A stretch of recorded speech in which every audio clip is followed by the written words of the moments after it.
So I want to take you back to a weird part of my life. The fall of 2008, I had graduated from Wheaton College, which we unashamedly and unironically in those days referred to as the Harvard of evangelical schools. I wish that we were less pretentious than that, but that is actually what we said. And my life was great. And I had a vision for where my life was going. I knew for the first time in a long time exactly what was happening next and where my 5-year plan and my 10-year plan, I had an idea. You see, at the end of my senior year of college, I might call her one of my best friends. She and I became romantically entangled, which was unexpected and at the time wonderful. And she was going to law school in Champaign-Urbana, which is about 2 hours from where I was going to go to seminary at Trinity Evangelical Divinity School, north of Chicago, which is one of the best seminaries, at least in terms of evangelical seminaries, that there is. So I was set to go to one of the best seminaries, be with this wonderful girl that I was head over heels for, who was only going to be 2 hours away. I was going to be back in what is my favorite city in the world at the time. And everything was going great. I was going to study, be there for the 4 years. I was going to get an internship with some fun church in Chicago. I was going to become a pastor in one of these emerging churches that were all kind of fluid and postmodern and fun and stuff. And I was ready to start my life. And so I packed up my car, my station wagon filled with everything that I owned in the world, and I drove 14 hours from New Jersey to Champaign-Urbana on my way up to my new home in Chicago. I just wanted to spend a day or two with this wonderful girl. But when I got there, she informed me that there had been a slight miscommunication. And it turns out that we were in a relationship that only one of us was in. Because, quote, "Oh, I thought I told you I can't date anyone my first year of law school. It's just too much work. I just can't handle the emotional and, having to talk all the time. And it's so much work. And everyone in the world, and all the books I've read, they all say, don't date anyone your first year of law school because it'll all fall apart. I thought we talked about this." We did not talk about this. So, dejected and alone, I took the 2-hour drive up to my apartment and was lost. I was so lost. I was alone, and I had no community. And I was heartbroken, and I had no one to confide in. I had no friends. I had no family. I had nothing. But while I was there, my roommate connected with this small group attached to this weird church called Life on the Vine. And we went to one of these small group meetings. We didn't go to the services very much, just to these small groups. And one of the people there handed me a book called The Irresistible Revolution by Shane Claiborne. Has anybody here read this book? Some of you have. Shane is a part of what is called the New Monastic Movement, people who have this belief that every 500 years or so, the church gets a little too cozy with power, and so what happens is people who get fed up with the kind of comfortable empire church, they go out into the fringes of the world and they create these monastic communities. We saw these with the Desert Fathers and Mothers, with the monastics who would make these monasteries and everything. And now there is no fringes other than in our cities, and so they moved into the most forgotten parts of cities and created these communities where they took vows of poverty, and they worked in the community, and they helped to better the places where they were and lived lives of prayer and austerity. So I'm reading this book, The Irresistible Revolution, and it's basically, what if Jesus was serious about the things he said? What if Jesus actually meant the words of the Sermon on the Mount and didn't actually just throw them out there as a fun suggestion of something we may or may not be able to do someday. And he was doing it. And there was something in that writing, something in the words that just, it spoke to me in this deep level, and I couldn't put it down. And then one night, I'm reading, I don't even remember what part of the book I'm in, when the Holy Spirit descended in like a biblical sense. And it was unlike anything I've experienced before or since. And all I could do was stop. I couldn't read anymore. I tried to think my way through it because that's my go-to, but that didn't work. And so I had to just sit there in my sparsely decorated apartment room, which didn't even have a bed. It was just a mattress on the floor. And I just had to listen, and my brain was stuck. And I felt clear as day this voice ringing inside of me that said, drop your books and follow me. Drop your books and follow me. Because this carefully constructed plan that I had put together for the next 5-10 years, it wasn't right. It wasn't good, and it wasn't going to happen. And God was saying to me, let that die. Drop that plan and follow me into something new. So the next day I got up and I was so excited. I was so full of energy. I was like, I'm going to do this. I'm dropping out of seminary. I'm moving into the city and I'm doing this thing. I'm going to find people who are doing this work and I'm going to go out there and I'm going to do it. So I applied to like 50 jobs in Chicago and in Philly because I'm from Jersey, and jobs that would like be helping people, nonprofit jobs, things like that. I'm at this point, I have a bachelor's degree in ancient languages, so there's not a whole lot that I have practical in terms of skills. But I applied to about 50 jobs, and then I didn't want to go and move in here alone. I needed some help. I needed some community. So I also emailed about 50 different churches that seemed like they were doing interesting things. I even emailed like Franciscans and was like, hey, I'm not Catholic, but I like what you're doing. You have somewhere to live? Do you have a community? Do you have people? I emailed Shane Claiborne and said, hey, I want to come live with you. But Shane probably gets hundreds of those sorts of emails all the time, and they have like 8 people in their house. So they can't take everyone in.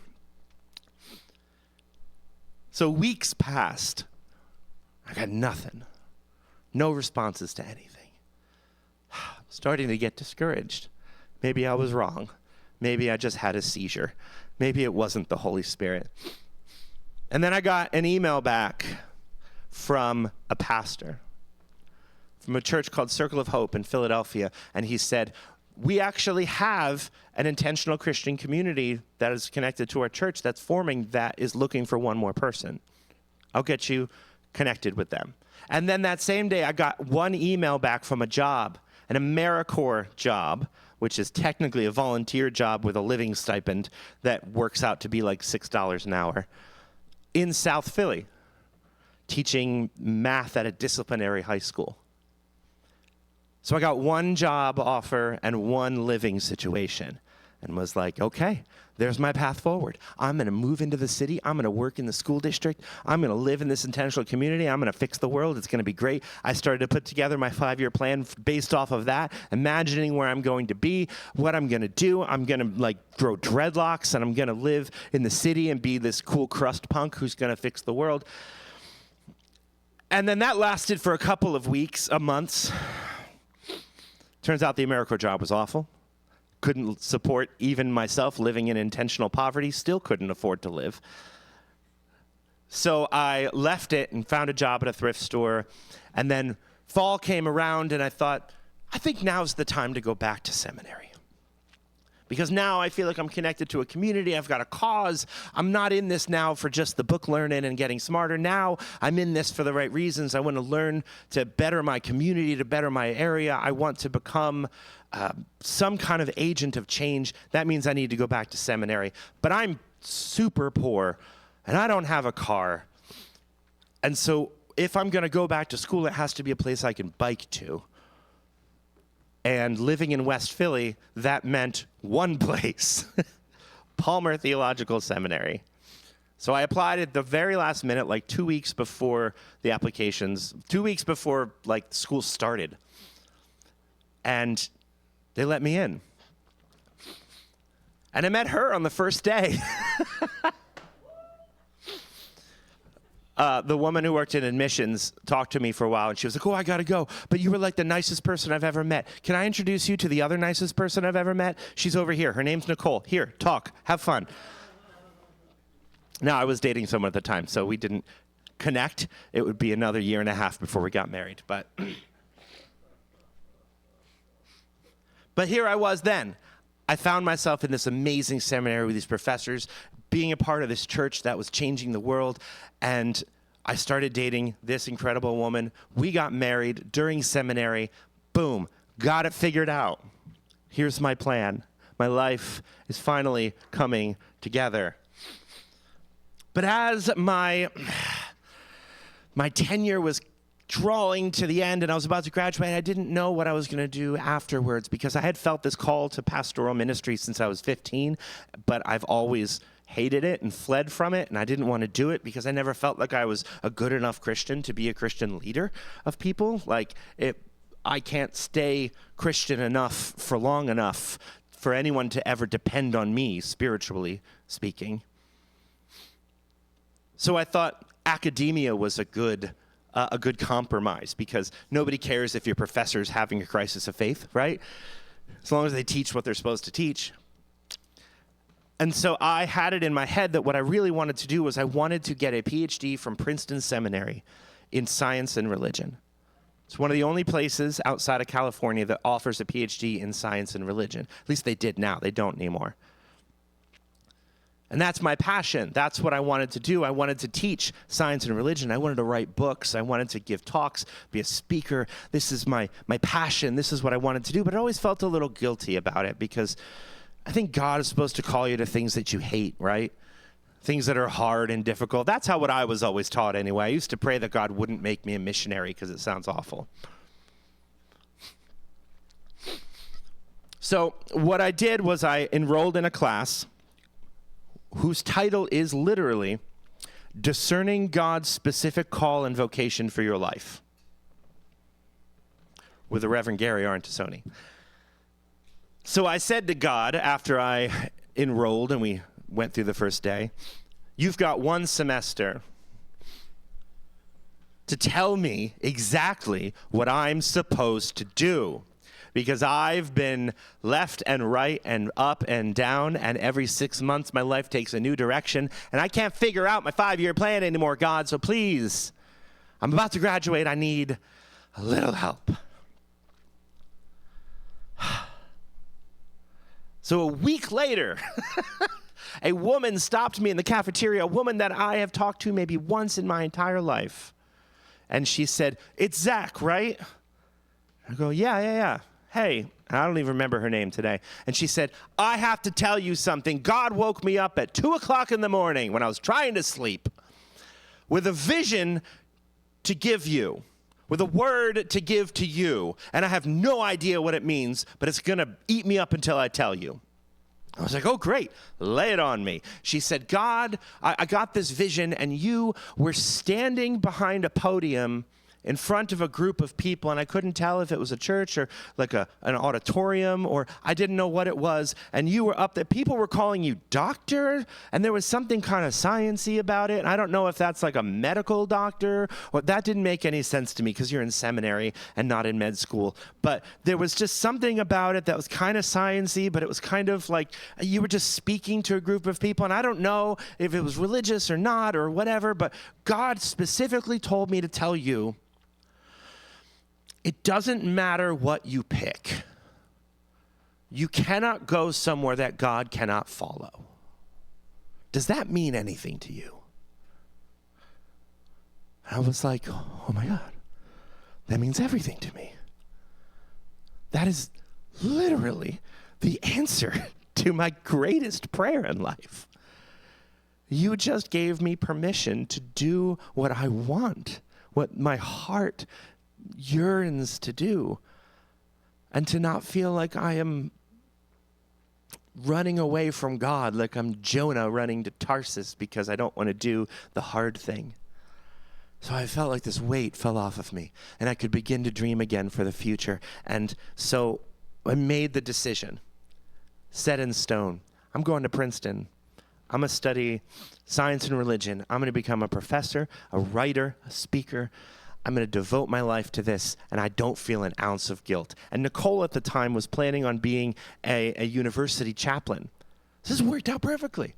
Our family was going to be great. I was going to teach. She was going to chaplain. We were going to be this dynamic duo on campus, wherever it was. It was going to be great. So after graduation, I decided to take a year off to get our finances in order because we were super poor, and also because this PhD program required a lot of languages I didn't know. So I was going to take the year to learn German and French. And then my favorite professor in the whole wide world said to me, "Hey, Zack, I'm the interim pastor of this UCC church out in Reading, and I can't preach like these 3 Sundays. Do you think you could do it?" And I thought to myself, and I was like, well, I don't know. I don't really have work on Sundays, and that's $200. Sure, I'll do it. I didn't know what the UCC was. I'm a Baptist. So we drove up to Reading, and I walked in this building of this denomination I'd never heard of in a city I've never been to, and felt this overwhelming sense of rightness. Like, you know that feeling when you try on those pair of shoes, and you're like, oh, what have I been wearing my whole life? But this isn't good. This would mean I'd have to be a pastor. And that's the thing I very specifically decided a year ago not to do. But the search committee at that church felt the same exact rightness. And the head of the search committee called me that night to ask me to apply to a church in a denomination I'd never heard of before. So it's like, really? Really, God? We were just getting it figured out. Okay, I'll make you a deal. I will apply for this on one condition. On the condition that I will never be the pastor that I had. I will never be the pastor who has the faith that other people can build on, who is so solid in their convictions that can make everyone else feel safe in their presence. That's not me, and it never will be me. I will be open and honest with this search committee and with this church, with this consistory, about my doubts, my fears, my issues, my problems with religion as a whole. And if this whole process still goes through, I will assume that's a divine miracle. And this is where I'm supposed to be now. So I pastored that church for 8.5 years. And so when I started to feel the winds of change blowing again during COVID, I knew that my expectations were about to shift in a brand new direction. And I would do well to follow it here to where I am today. But can I tell you what I've learned through all of this? All the twists and turns and spiritual discernment, all the things that felt rock solid before they crumbled beneath my feet. Can I tell you what I've learned about all of these sharp turns in my life? I've learned that it can be a lot of fun. There is a lot of energy in newness, in new expressions and new explorations and new beginnings and new imaginings and new dreamings. It can be so much fun. But in the midst of these hard turns, you must take time to intentionally mourn the future that will never be. Because if you don't give that imagined future the space to breathe and then to die, it will impact the new future in really weird ways. Now, I don't know if this is true for artists, but it's true for songwriters, that if I write a riff or a chord progression or a melody or something like that I love, but I can't figure out how to make it into a whole song, and it'll just be like a song fragment, every song I write after that, I will try to shoehorn that in no matter what. We just watched this video of me playing a song I wrote in 10th grade at a talent show, and it's the verse and the chorus are in two different keys entirely. It sounds like two different songs because it was really just me who loved this one little finger-picking folk thing that I'd come up with, and then this big open emo chorus kind of thing, and I shoved them together, and it's awful. It's terrible. It's not fair. It could have been two good songs. Instead, it was one bad one because I couldn't let that riff die when I was starting a new one. I had a songwriter friend tell me once that the only way to move on is to play that riff a few times and then give it the Marie Kondo treatment. You thank it for being an inspiration, and then you let it go. Trusting that there is no scarcity when it comes to creativity, that there is no scarcity of beauty in the world, that creativity is a renewable resource, and that there will be plenty left without that one beautiful guitar part. And so I think of Paul. I think of Paul, who had this plan for his missionary activities. Paul had felt this clear call that he was supposed to be the preacher to the outsiders, that his place was not among the established church, which, I mean, to be fair, it had been established 13 years prior, but I imagine that they already had their traditions and this is the way we do it, because that's who we are as humans. But his call was to go outward, to be different, to go out to the people who are not being reached. Now, Paul was from modern-day Turkey, and so he started there. And his first church planting tour, he met a lot of resistance in that area, but he also made a lot of really great partners and started a couple of these really interesting subversive communities in the cities of Western Turkey, which, by the way, I'm going to keep using modern country names because as we heard earlier, we don't know where these places are, right? So if I say Bithynia and Pontus and all of that, I might as well be saying Middle Earth and Narnia and all of that, right? So anyway, after some retooling and strategic visioning, Paul prepared for his next tour, his next mission. We're planting churches and meeting people and subverting the Roman systems as they did. And this time they were going to go the other way, through Turkey, towards modern-day Iran and Armenia and Georgia. But for some reason, their plans kept falling apart. The text just says the Holy Spirit stopped them from going. We have no idea what that means. It could mean that they prayed about it and it just felt wrong. And we couldn't put our finger on why it felt wrong. Or maybe there was a natural disaster. Maybe there was an earthquake and it blocked their path and they couldn't go. Or there were fires or persecutions. I don't know what it was. Text doesn't say. Doesn't matter. The point is, disappointment happened. Their plan did not work. Their 5-year strategy fell apart. But he had a vision. He had a dream of a man in Macedonia saying, "Come to us instead.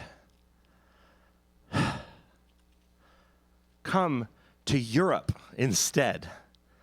And so they did. They changed their plans. They headed to Macedonia and to Greece. But even though they had not prepared for that detour, God did. Because it's not in our reading, but the 2 verses before this, we meet a young man named Timothy, who had just joined Paul for this second trip. Now, Timothy was unique in that Timothy's dad was a Greek and his mom was a Jew. So now Paul and his merry band of evangelists are going out to Greece to preach about the Jewish Messiah, and it just so happens that they have a Greek Jew in their midst. God was working on this before they knew what was coming next. While they were still dreaming of a vision of a church that expanded through all of Turkey and Asia Minor, God was saying, I have other plans, and I'm preparing you ahead of time for those plans before I let you in on the secret. And I love what happens after they finish this missionary journey. You know where they go? Home. They didn't stop over in Asia Minor. Just on our way home, let's hit up those cities we didn't get to before. They let that previous plan die. And they went home. You know, Paul never made it to the other half of Turkey. In their next and penultimate trip, they went back over all the places they had visited last time, recognizing that the old dream needed to die for the new dream to flourish. And I bring this up in this creative season of dreaming and reimagining, because every month, starting last month, we are gathering to dreamstorm our future as a church. And I want to caution us not to get too attached to the futures that we imagine. Let us hold them lightly, cherish them dearly, and then let them float away on the breeze when it becomes clear that their time is over. If those are truly good and right dreams, I'm sure their essence will return in another way. But we need to have faith that God has already prepared us for what's next. Just as that woman told me in seminary, there is no place that we can go where God will not follow us. So we are safe to dream, and we are safe to let our dreams die. Because creativity, friends, is a renewable resource. And God, the God of impossible things, goes with us into these imagined futures.